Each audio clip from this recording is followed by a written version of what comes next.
we are going to call upon somebody else who has also been journeying with me for a bit. He's going to teach us about, I think it's a topic that many of us are scared of.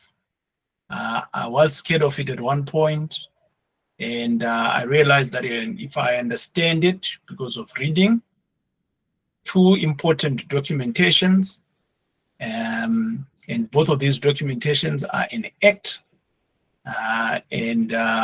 if he doesn't touch upon them, I'll touch upon them. I have encouraged all of you guys to look into one of those acts because that's what governs our business, which is property rental. And the other one is that once you start getting money, there's something else that you can't really run away from, which is SARS. SARS is always going to be there. The revenue. In whatever country you are, you collect money, you need to pay some money to the taxman. So how can this work around?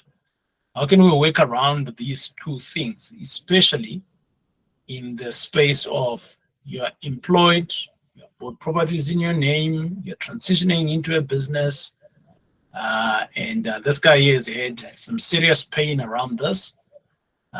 He got scared at some point. He wanted to throw in the towel at some point. He called me, TJ. Oh no, he was crying, and eventually he figured it out.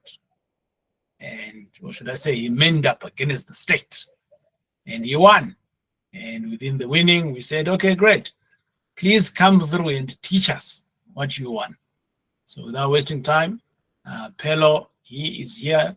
It's Pelo Hlaudi, and he's going to be teaching us a few things, things that he discovered.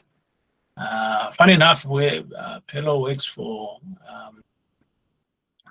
an interesting body. What's the name of your employer again? The Financial Sector Conduct Authority. It used to be called FSB. We regulate the financial sector, but the conduct of it, not the prudential, which is the Reserve Bank there. Right. So he's employed with a good employer. That's number one. Number two, he's also in the good industry in it as well. So he looks after the business aspect of it. And above that, he's also doing property, just like many of us. So he's building his business on the side, and he's been doing it for a bit. You invest where? In Soweto, Kempton Park,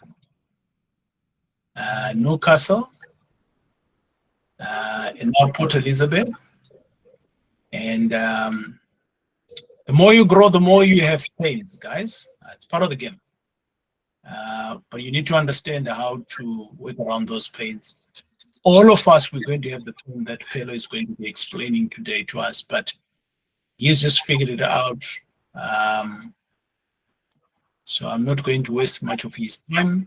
Afternoon. Thank you. Thank you very much, TJ. Afternoon, colleagues. So clarity, firstly, number one. I work for the for the regulator, but I work in IT. So the finances are you know,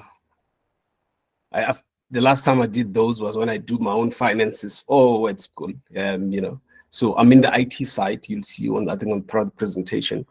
And also, I'm coming here to present not because I'm a tax expert, because the pain and the journey that I went through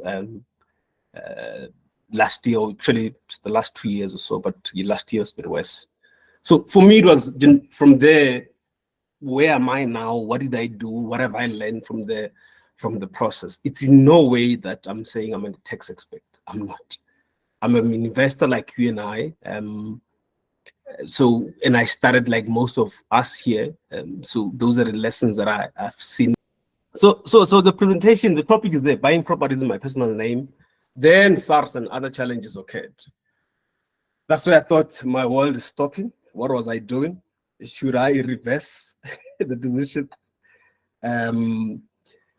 Yeah. So let me get to it. So I'm gonna cover. So I'm gonna cover who am I. For me, these two parts are quite critical. Who am I? You'll get to know who am I. Where do I come from? I think that will help in terms of resonating with other guys in the room, to realize that we all start sometimes in the same base. Some are even at the worst space than you. So that makes you be more appreciative of the challenges you have to see that, somebody comes from a similar base as you, therefore it's doable. So I'd love to speak about that a little bit. My life background, that also helps people to understand that when we get into these journeys, sometimes there's no uncle, mother or father who's there to hold your hand. So we just start them purely because we want to change the narrative in the family and the family, generation and stuff. So we start them, and that helps, for you guys to understand the background that one has and when they started. Then the next one, it's the journey itself. When did I start? When did I start the first one, buying the first property to where we are now? And why did I start? Why did I start intentionally saying I'm doing property investing? I want to be this property investor and stuff? Or was it different thinking and maybe this thing found me on the way?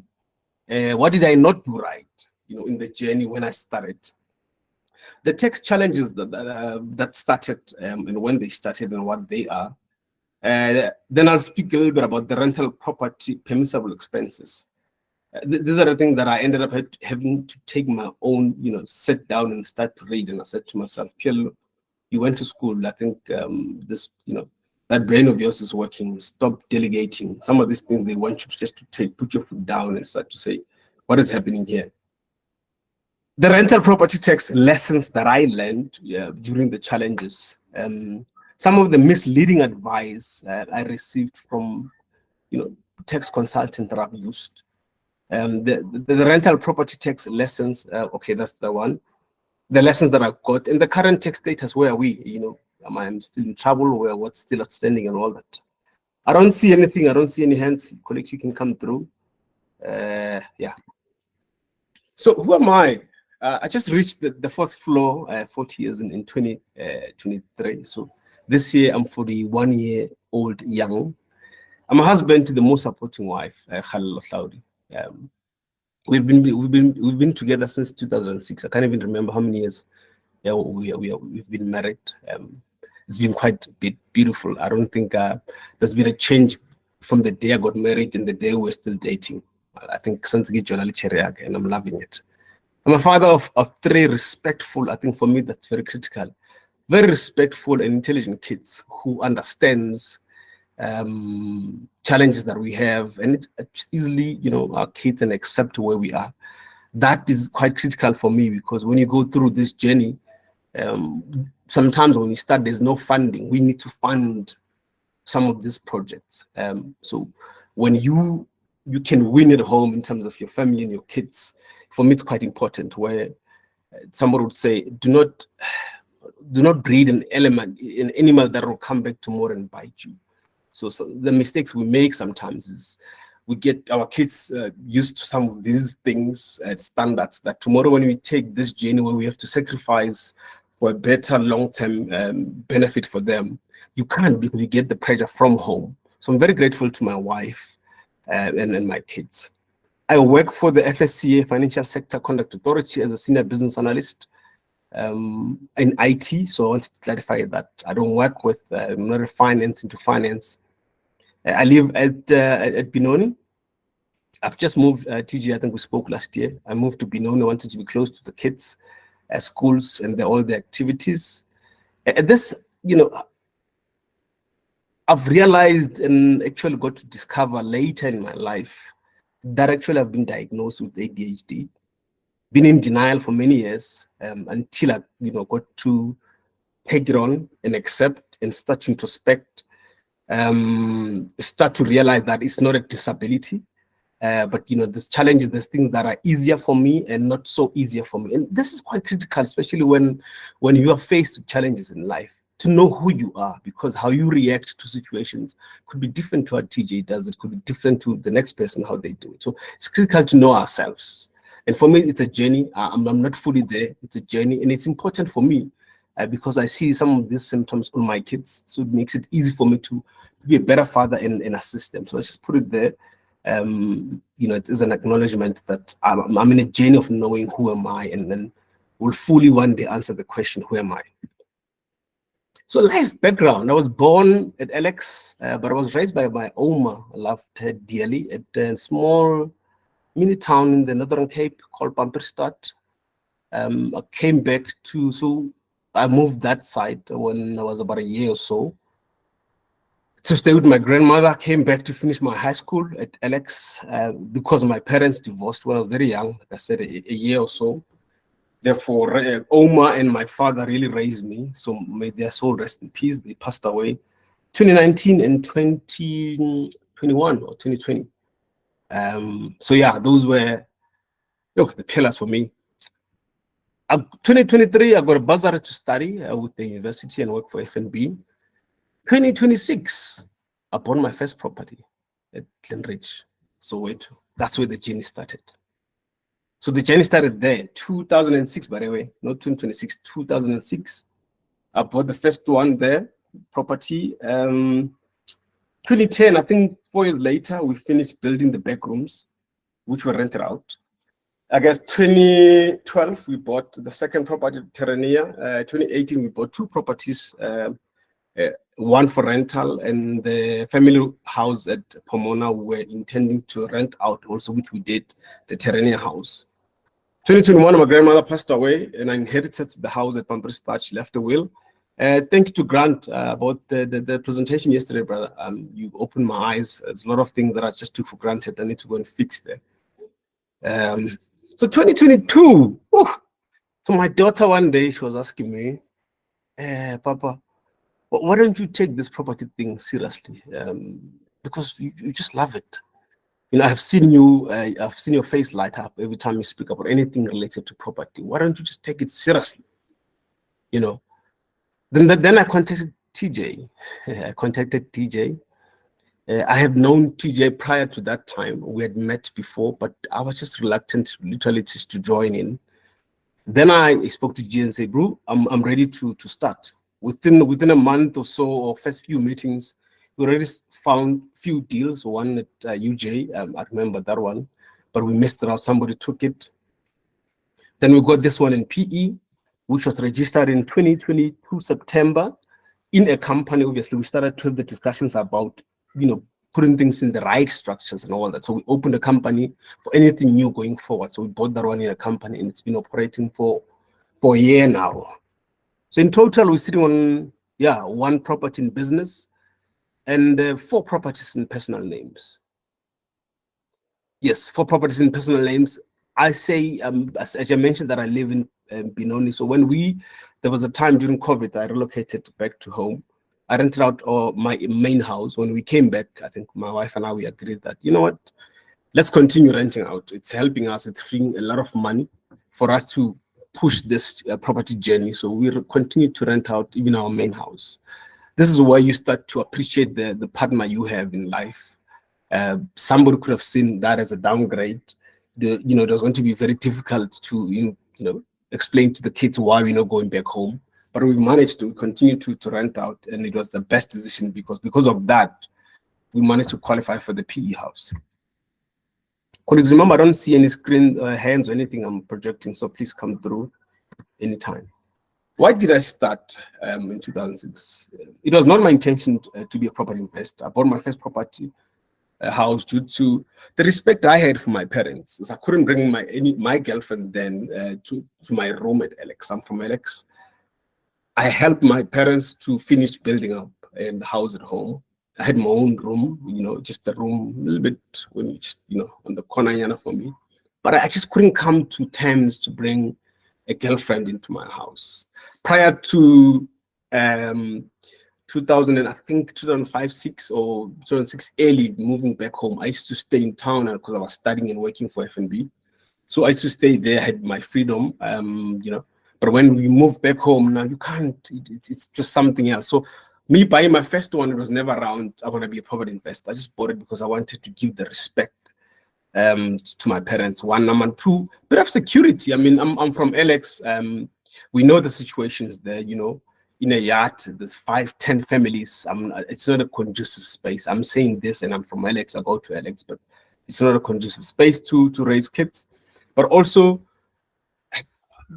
family dynamics, I think we all have those where My father remarried, so that brought its own complications.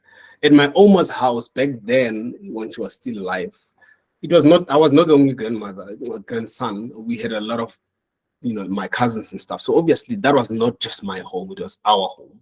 So I never bought because I wanted to invest. I just bought because of security and a bit of respect. The intention to invest came in 2010 when I chose to build the back rooms instead of buying a fancier car or a second car. At that time, we only had one car. My wife was working in retail. It was a chance for me to buy a second car for her, and she can also do that. But we agreed that, how about we just get back rooms and get people to pay us rent? That will just increase the income we had. That's what the thinking of, because even before then, finishing to complete the building, the house was done. Literally taken, all the rooms were done and taken. So immediately then we qualified for a second house. That's when the investing idea started to come. We started with no knowledge in terms of reading and mentorship to make me aware of the pros and cons of this. So that's why I started, and that's when I started. I actually started in 2010 when one made that decision. What did I not do right? I never got all the knowledge around property and property rental, and that led to the tax challenges and being listed. I was listed, actually just removed the judgment last year. That was a pain. Because of the Newcastle property, I'll speak about that a little bit, not too much. I've always never liked dealing with SARS prior to even buying properties. There was some sort of an element of fear when it comes to SARS. So whatever they did, the pre-calculation, you just accept and you move on. I never declared properties as and when I was buying them. Honestly, I never did because I was scared that maybe they'll come back and say I owe them a lot of money. So I never declared them. Buying properties and total outsourcing everything without a slight knowledge of what is happening in the area, in the estate, it's bad. I mean, even if you can do outsource the tax consulting services, just understand what is this person doing. Just understand what the hell is this person doing, because you can be able to have a meaningful discussion and challenge and question the things that are submitted wherever. So for me, it's one of the lessons, the thing that I didn't do right. And this resulted in terms of me being, having a judgment against my name due to the Newcastle property. Bought that house, you're receiving rent and stuff, but you're not part of the body corporate to understand what are the challenges in the space, so that you can make an assessment to either get out early or be part of the solution. But but those are the things that I don't think I've never done right, in things that have definitely changed. So the tax challenges started, I think, 2019. SARS contacted me to confirm my other properties. You must note that, and this is I'm exactly quoting SARS here. At the launch of 2019 filing season, SARS publicly stated that many taxpayers still do not declare rental income from properties, and we will improve our data matching in this regard by collaborating with the deeds office, and that this matching will also allow us to better enforce non-compliance. This is true, and this is true even from my work. A lot of government organizations are collaborating for better regulations. We are collaborating with the Home Affairs that the ID number you give me, it's not what you thumbsuck, but I can validate it there. Information you declare when you register a company as a director, FSCA, they collaborate with the deeds office and all those places. So this thing is not, if they haven't contacted you yet, it is true. Your time is coming. That's why I don't know if the grace period is still there, that go and raise your hand and say, I'd love to declare. I didn't know, now I know. 2020, 2021, and 2022 tax returns were due because I was just running around, and that resulted in some penalties. 2022, I contacted it's 2022 or 2021, I could be getting my dates incorrectly.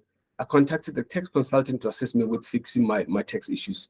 I won't say the name, a well-known tax consultant who's featured on major radio stations. I mean, Metro FM, some TV shows speaking about tax.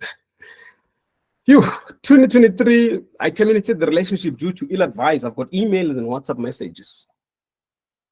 There's a slide where the communication, the ill advice that I got. There's a full slide on the things that I have received from that space.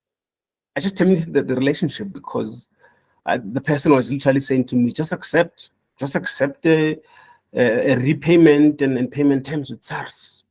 If you take this route, it will incur more cost and all that. I have a full slide on that to show you some of the misinformation I got from this consultant, which I terminated their services. I got another one, another company to also assist. However, as and when they were assisting me, I started to take matters into my own hands by reading the text on rental income. I had to literally start to read this thing and call SARS almost every day to understand exactly. If you say I owe here, but if I read this, what does this mean? I took the matters on my own hand, you know. This led me to start dealing with SARS directly, even if I've paid those guys, but I just took over in terms of following up and understanding where they've submitted my things, but they submitted incorrect things. I've paid the company, but they're submitting incorrect things. When you speak to SARS, you'll say, but I've submitted this. Why do you say I still owe? The lady so politely took me line by line to show me, to say, this is what you submitted. But when you go to what's permissible from a text point of view, you realize that, but my municipal statements are not submitted here. My this and this are not submitted. Why? If you speak to the tax consultant, some of the misinformation I got was, no, but you haven't paid them. If you speak to SARS, says it's an incurred expense. It does not matter that you've paid it or not yet. But the point is you're going to still pay it. It's under your name. So you've got your statements from the municipality. It's not yet paid. For that year, it's an incurred expense. You can claim for it. Submit those invoices. I submitted that, colleagues. We're sitting good. I've got a slide on my statuses. Where are we now? These are the permissible expenses incurred, not paid. For me, that's the very critical word there, because I think people think that because I never paid this, but it's an expense that is occurred. I still have to pay it. You can't sell that property if that municipal account is not paid off. So you're gonna still pay it. So you've got invoice statements from the municipality. It's an incurred expense. So it's rates and taxes from the municipality. Bond interest. If you go to your bank and say you're looking for your IT3B, they'll send you your bond interest for that tax year. Advertisement. I didn't know this. Your cell phone expenses.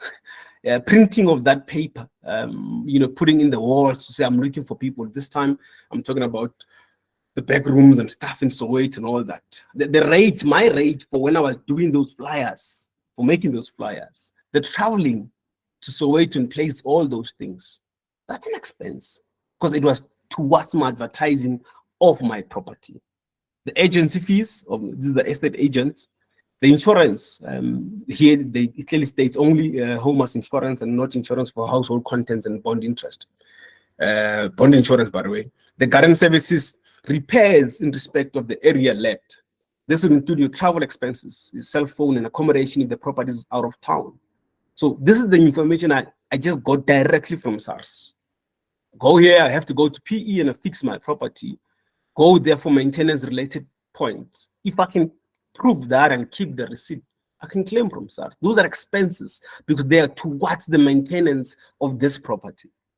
Those are things I didn't know. Cell phone expenses.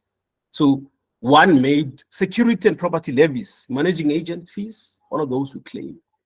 So what I took from here is going forward, one, I want to buy literally a separate cell phone purely for dealing with my property business.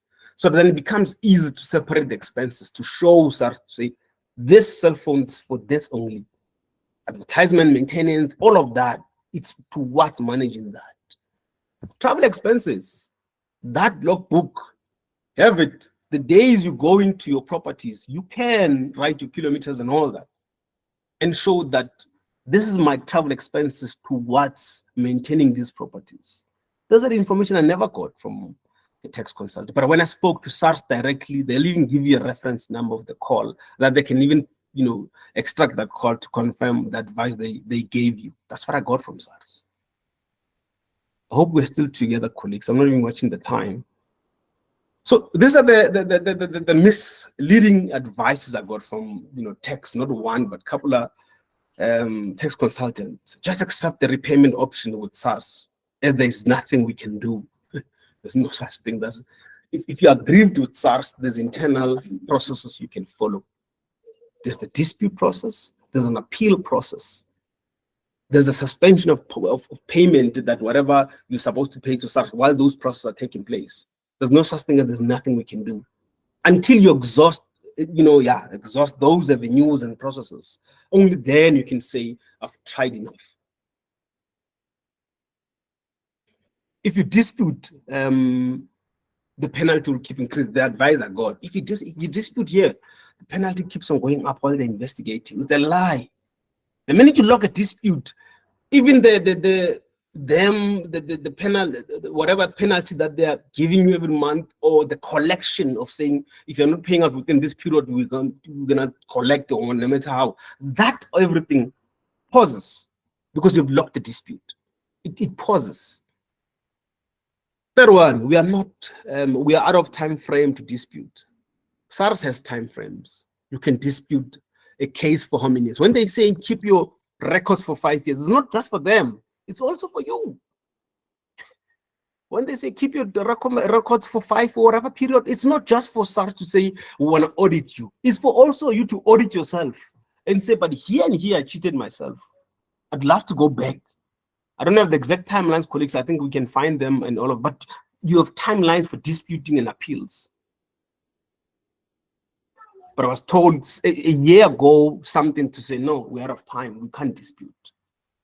We must only submit paid invoices in terms of permissible expenses. It's a lie. It's incurred expenses. It's an incurred expense. I've got that statement from municipality. I haven't paid it yet, but it's my statement. I'm still going to pay, even if I can't pay it now. Maybe the plan was to try to get the entire bonus or something and paid off. It's not only what you've paid, it's an incurred expenses towards that property. Incorrect, like I'm saying, the incorrect. Even if you haven't paid those permissible invoices, you can still submit to SARS as your expenses. The invoice, the statements you get, the invoices you get, even if it's not yet paid off, but you've got it from municipality, you send those. You need to have a physical receipt for maintenance expenses. So they always say, no, keep your receipt. I mean, SARS also, they're quite ahead in terms of digital technology and transformation. They understand that, I mean, if you keep your receipt for 5 years and they fade off, I mean, it's human nature. Sometimes you lost them. It's not true that therefore you've lost. No. If you can go back to your statement, highlight the rate as your expenses. Show in a statement, say, my expenses for this year, these are my bank statements, highlight them. I don't have a receipt, but all of these are my expenses. But obviously, you must also be fair that they might go and double check. Don't go and highlight ultra liquid as an expense. I was maintaining, I went to Builders Warehouse, I went to there and they highlight those and show these are my expenses. I don't have receipts now, but there's my bank statement. That's allowed. So the incorrect information I got was, no, you can't. Receipts are gone.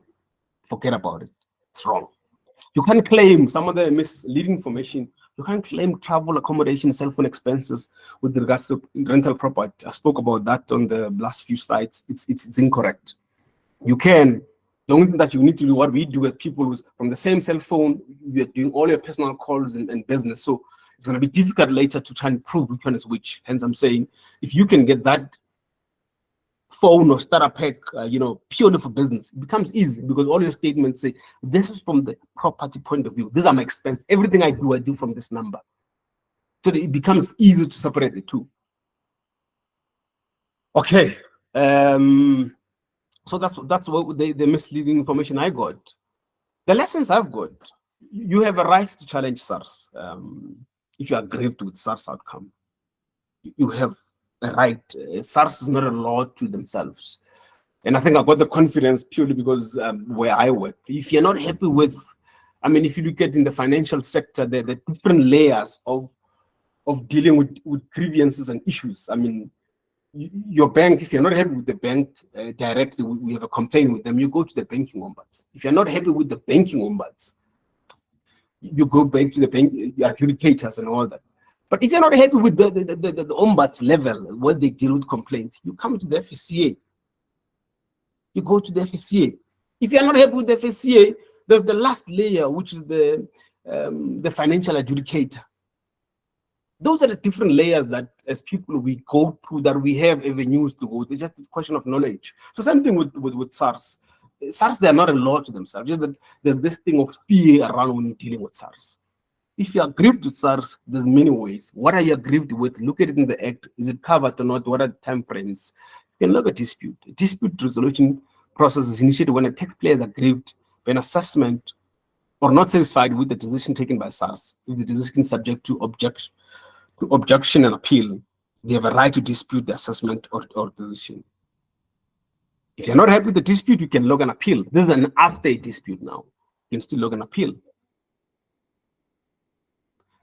While those two processes are taking place, you can request for a suspension of payment, whatever that is true that you owe SARS. You can say, can I request for suspension of payment? Because I don't know the outcome of either the appeal or the dispute, because it might come positive. Then I'll use whatever refund there and pay whatever that's due, or I don't know the outcomes. So you have those avenues to go through. The one that I forgot to add here is you can, what's the right word? Complain. You can go to you can report a tax consultant for misleading information. You can. I just didn't edit here. I'll just update my slide. You can. I spoke to SARS. I was not even happy because the advice I got and the advice I got directly from SARS, which is an email, was just totally contradicting what the tax expert was saying to me. The current status, we challenged and won the 2020, 2021, and 2022.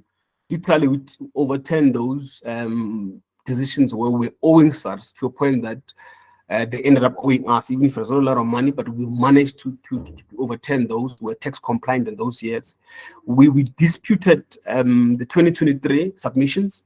We're waiting for finalization again now, by February. Quite positive because when I looked at what was submitted and the information I gave to the company that was supposed to help me to submit, I mean, almost half of my information or permissible expenses were not submitted, were not there. I've got my statements for the year. I've got from municipality, the estate agent, IT3. Some of these things were not there. There's even a nice spreadsheet that you can use per property to say this property, this tax year, the expenses of that. You put everything, even category, maintenance, municipal expenses, repairs, or let's say cleaning or gardening service, just like that. There's a nice spreadsheet I would have loved to edit and share with you colleagues. So that, you and you realize that we've just been cheating ourselves for so many years. We've been cheating ourselves. So we are compliant for those years. We're just waiting for 2023. Quite positive that will also come all right. Yeah. Then that's it, colleagues. I know I rushed through. Apologies. Thank you very much. I think that's the end of presentation. Like I said, mine here was just to take you through the journey that I the challenging journey of dealing with SARS and being in the forefront of trying to solve my own challenges without relying just heavily on tax consulting. The lessons that I took from that journey, that this is just literally must be the next best thing you learn in your journey of property investing, because like they said, I forgot the term, I like to paraphrase or so. If there's 2 or 3 things that are certain in life, it's death and taxes. So we're not running away from this. The better you know what can be, that can claim from SARS and not claim, it's actually putting us at a better advantage, because some years or time you'll get to a point where you can actually claim and get more when you submit correct information to SARS. Thanks, colleagues. I hope I didn't rush through. I hope I was eloquent. You could hear me correctly. Thank you. Waiting for questions. We could hear you, Pello. You've been amazing, brother. When you're talking, I could hear the pain of your. Keep the slide up. Keep the slide up. Okay. By the way, that is Pello's son. The guy in the orange there, that's his son there doing some amazing things at soccer. He won some awards last year, right? Yes. Yeah. Under-8 player of the season. Right. Under-9 also most improved player. I think we moved from just the Netherlands, but we joined the Super Sport Academy. So we were playing for 2 Super Sport and Netherlands. So boys doing brilliant. I think yesterday he went for trials. They took him. So that's what's kept me going, colleagues. So for me, the reason I put these pictures of my family is it's things that ground me, and it's things that remind me where I come from, things that I find peace and sometimes forget. When I'm in my boys' games, I forget even all these issues. My daughter's been doing wonderful stuff at Metro FM, Kai FM, 14 years this year. I mean, if I don't see that as a blessing and I'm gonna just get indulged in the negativities of life per se, then I'll be doing injustice to myself, because there's more blessings than the minor challenges that one experience.